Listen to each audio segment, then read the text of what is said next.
අනේ නෑ නංගියේ එහෙම දෙයක් හිතලා නෙවෙයි.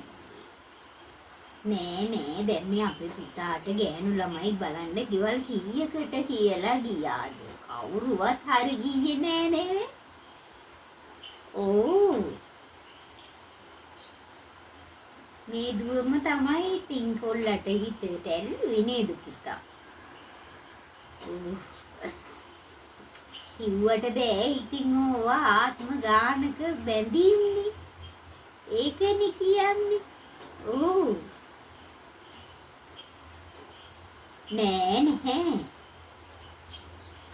මෙයා ඉතින් ලොකු තැනක ඒ විදිහම තමයි ජොබ් එක කරන තැන විදිහම තමයි මෙයාගේ ගෙදර වැඩ. මේ ළමයට පුළුවන් නීතින් පිළිවෙලට වැඩ ටික කරගන්න.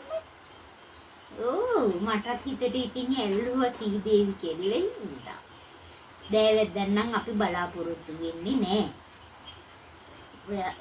ඉතින් අපිට පේනවනේ දැන් එන්නකෝ වෙලාවකට බලන්නකෝ අපි ඊ පේනකොටම පේනවා ලස්සන පෞරාණික හොඳ මේ ගැඹීර ගියා. බොරු කියන්න ඕනේ නෑනේ. ඔව් ඉතින් අපි කාගෙන්වත් කතන්දරයක් අහගන්න නැතුව ලස්සනට ළමයි හදලා දැන් ඉතින් මේ දීග දෙන්න හදන්නේ. පුතා ආශ්‍රය කරන්නේ තුසස් අයනේ. මෙයාගේ යාළුවෝ ලේසි පාසු අය නෙවෙයි. ඔව් අර ඉන්දියාවේ ඉන්නේ ඔය මේ අම්බානි එහෙම කියලා ඒ ලොකුම තමයි ආශ්‍රය කරන්නේ. මේ දුප්පත් අයට වැඩි කැමති නෑ.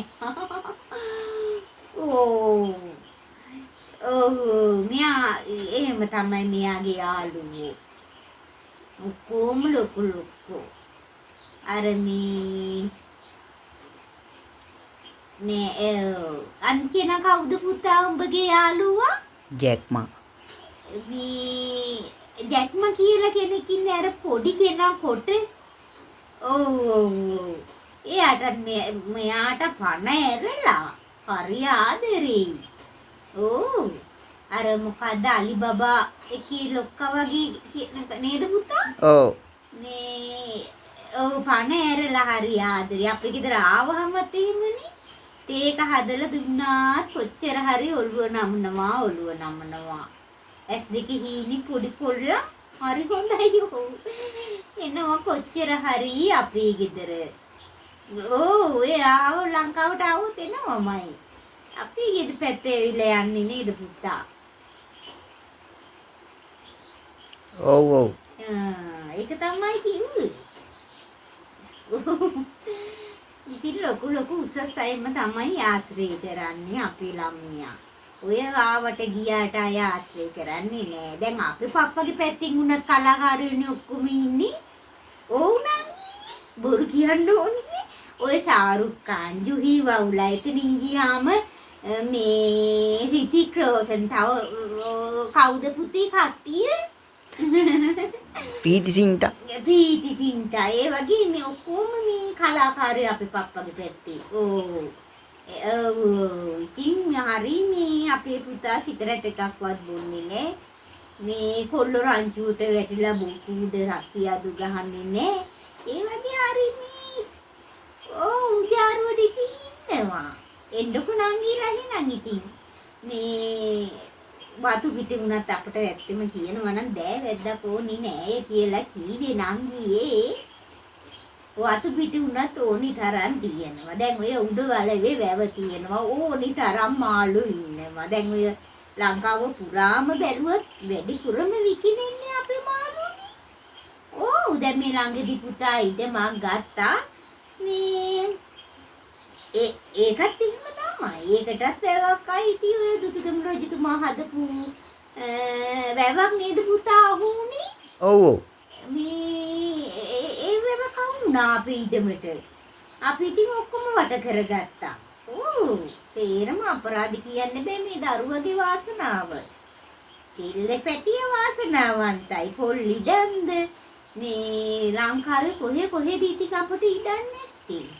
ඒ අක්කර ගණන් තියනවා. දැන් ඉතින් දුවටත් දෑවැද්දට දෙන්න ඉඩනුත් ඉතින් දුවගේ කැමැත්තනේ. එයා කියනවනේ නිකන් එන්න බෑ කියලා නේද?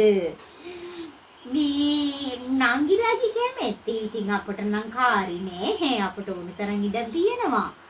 මේ නංගිලා ඉතින් කැමැත්ත විදිහට නංගිලාගේ දේපොළ ටික දෙන්න.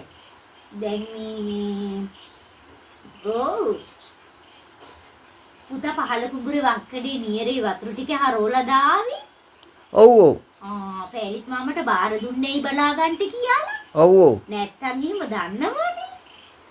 මේ ඔව්.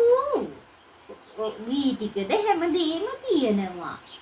මේ එනවනම් හරි. දිනයක් දාගන්නකෝ. දිනයක් දාගෙන දන්නවන්ට. හැබැයි කෝල් කරලා අපෙන් අහගන්න පාර ගමේ මිනිස්සුන්ගෙන් අහගන්න එපා. අපේ පුතා ලොකු ආශ්‍රය කරන නිසා ගමේ මිනිස්සු ඉරිසියාවයි. හරියට පාර කියන එකකුත් නෑ. දැන් ඔය අල්ලපු ගෙදරට හොරෙන් ඕනි ඔක්කොම රහසිගතව කරගන්න. වැඩි ඔය අපි වියදම් කරන මොකටද නංගියේ මගුල් කන්නේ? අපි රහසිගතවම කසාද බඳලා දෙමු. එහා ගෙදර ඌ දැනගත්තොත් එහෙම එහා ගෙදර ලොකු කෙලි ළමයා වඩාගෙන එයි මුගිය කියලා. අපේ කොල්ලගේ කියලා ළමයාගේ තාත්තා අපේ කොල්ලගේ කී බොරුවට කතන්දරයක් හදාගෙන. අනේ අපි බල්ලටවත් අපිට පොයෙත් නැතේ ඉන්නේ ඔව්. දේවෙද්දි නිකන් කරගහගන්න මෙන්න මුට තමයි නෑ මං කිව්වේ නේද අපිට වැඩක් නෑනේ මං කියන්නේ. අපි රහස්ගතව මේ විදිහට කරන්නේ.